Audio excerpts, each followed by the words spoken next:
दोस्तों welcome to my YouTube channel bat repair. तो दोस्तों ये मिस्टर विनय का बैट है, ये कर्नाटका से आया है। अब देखते हैं इस बैट के अंदर क्या प्रॉब्लम है, इसको जल्दी से अनबॉक्सिंग करते हैं। तो ये निकल चुका है बैट। अब देखते हैं इसके अंदर क्या प्रॉब्लम है।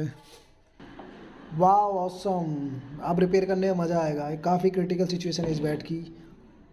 टोटली साइड एज से लेके बॉटम और बॉटम से लेके स्पाइन, कहीं ऐसी जगह नहीं है जो नीचे से डैमेज ना हो। तो दोस्तों इस बैट को जल्दी ही रिपेयर कर दिया जाएगा। अगर किसी को बैट रिपेयर की रिक्वायरमेंट है, कस्टम बैट की रिक्वायरमेंट है, तो डिस्क्रिप्शन में अपना मोबाइल नंबर मिल जाएगा, सीधा वहाँ से मुझे कॉल या व्हाट्सअप कर सकते हो। वीडियो अच्छी लगे तो लाइक और शेयर कीजिए। Thank you for watching my video. जय हिंद जय भारत दोस्तों।